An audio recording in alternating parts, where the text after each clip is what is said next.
They used to like you. They used to smile, laugh, and speak your name with ease. But now something shifted. Their words became colder. Their silence became louder. You didn't hurt them. You didn't betray them. So why does it feel like they hate you? Here's the truth. People don't hate who you are. They hate who they're not when they stand next to you, because your growth is a mirror, and mirrors make people uncomfortable.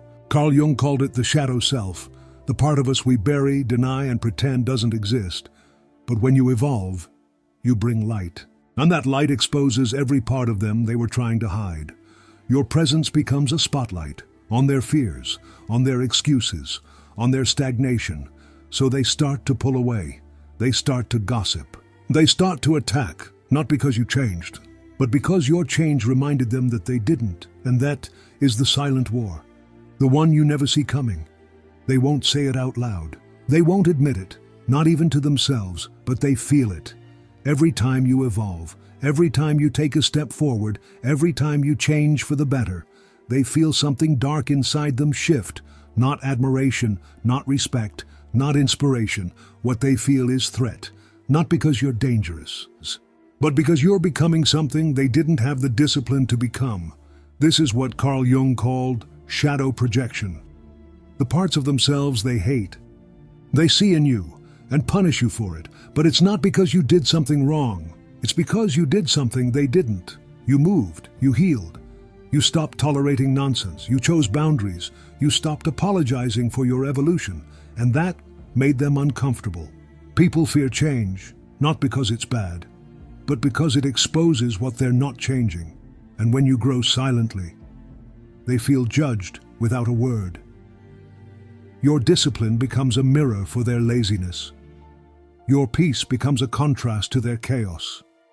Your confidence becomes a reminder of their insecurity. You never said a word, but your presence became a threat. And here's the part no one tells you. They don't even realize they hate you. It starts subtly.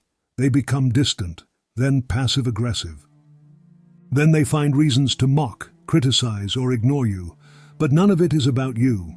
It's about what you reflect back at them, the life they could have had, the discipline they never practiced, the self-respect they abandoned.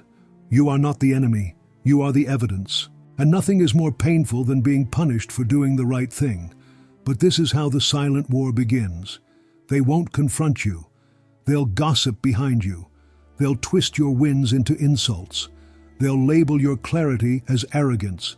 They'll call your silence fake, your boundaries ego, your confidence narcissism. Why? Because the unconscious mind would rather destroy the mirror than look into it. But here's your power. You don't need to defend yourself. You don't need to shrink to make others comfortable. Let them project. Let them retreat. Let them reveal who they are.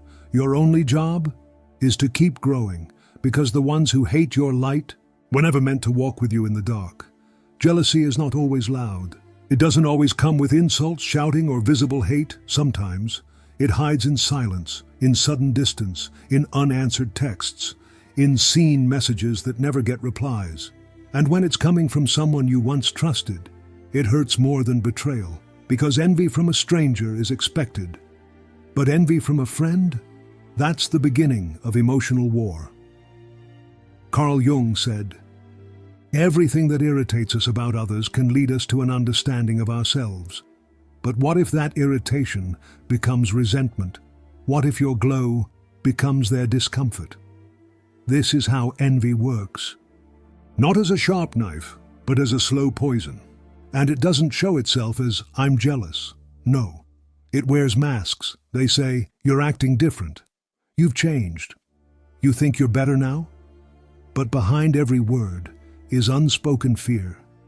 The fear that you've grown beyond them, that you no longer need their validation, that you're becoming free. And freedom is terrifying to those who are still stuck. Because when you break your chains, you remind them of the ones they still wear. When you stop begging for approval, you expose how much they still do. That's why they pull away, not because they hate you, but because being near you hurts their illusion. The illusion that staying the same is enough, that avoiding growth is safe, that mediocrity is peace. You broke the illusion, and now They resent the reflection. But here's the secret. They want you to shrink. Not because they're evil, but because they're afraid that if you keep rising, you'll leave them behind, emotionally, mentally, spiritually. So instead of growing with you, they try to hold you down. Not through violence, but through withdrawal, through silence, through disconnection. Because nothing says, "I'm not okay with your growth," like emotional distance dressed up as indifference. So what do? You don't chase, you don't shrink, you don't over-explain your glow. You honor your path, because those who love your light will rise with you, and those who can't handle it were never part of your future to begin with.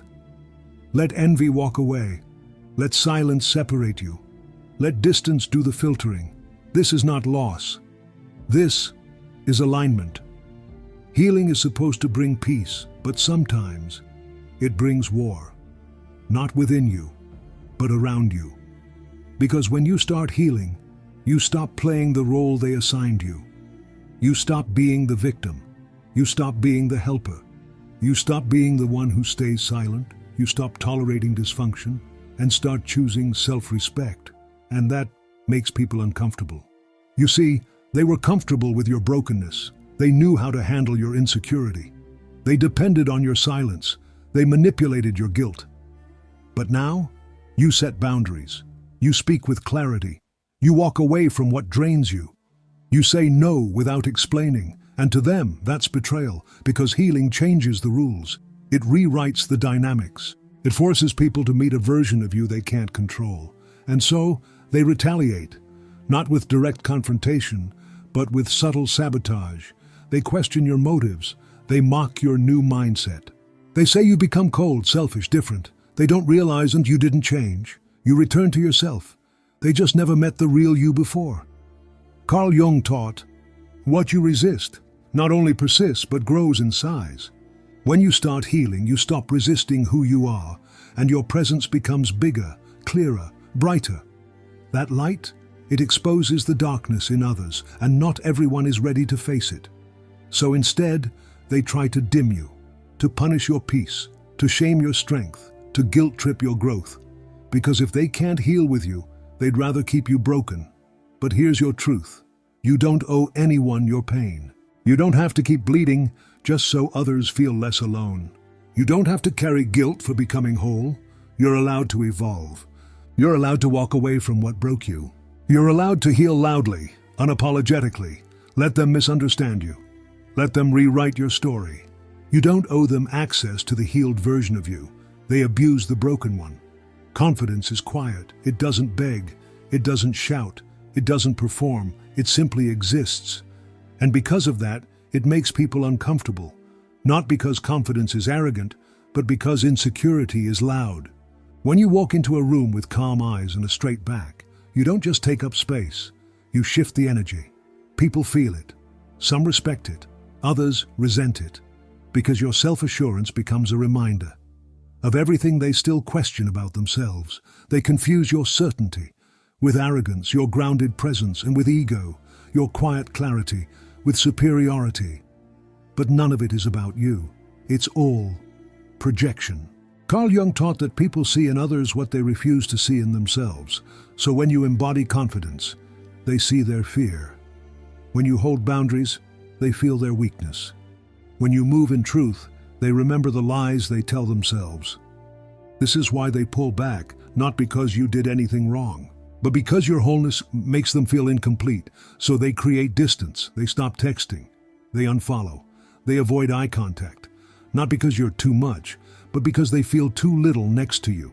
And instead of rising to your level, they resent your altitude, because envy is easier than self-reflection. Blame is easier than accountability. Criticizing your confidence is easier than confronting their own self-doubt. But here's what they don't understand. You earned that confidence. It came from battles they didn't see, from wounds they never helped you heal, from storms you survived in silence.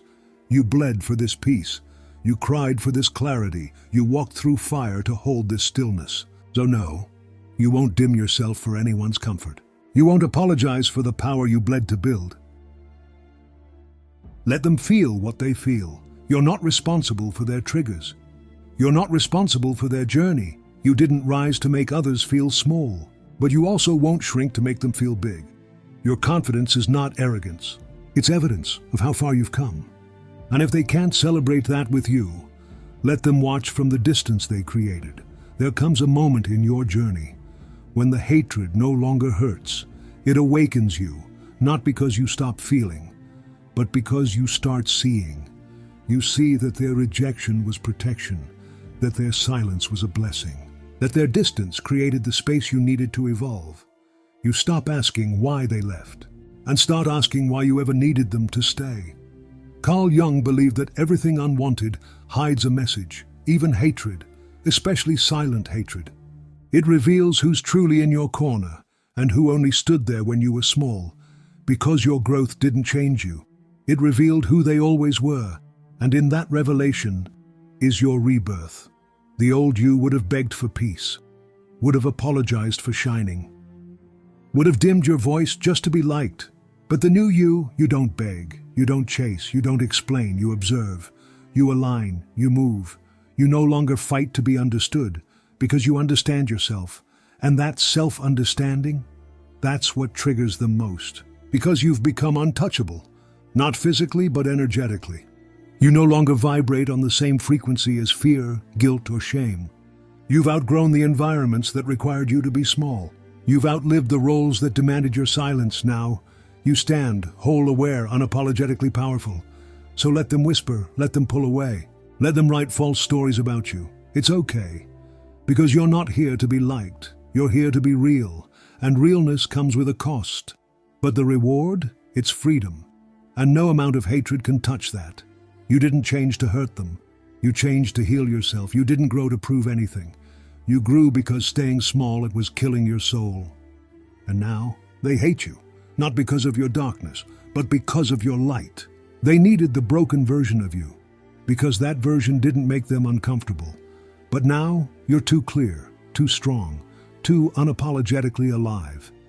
And that energy, it forces them to face themselves, and not everyone is ready for that. So let them go. Let the silence stay silent. Let the rejection become redirection. Because every time someone pulls away from your truth, you get closer to your purpose.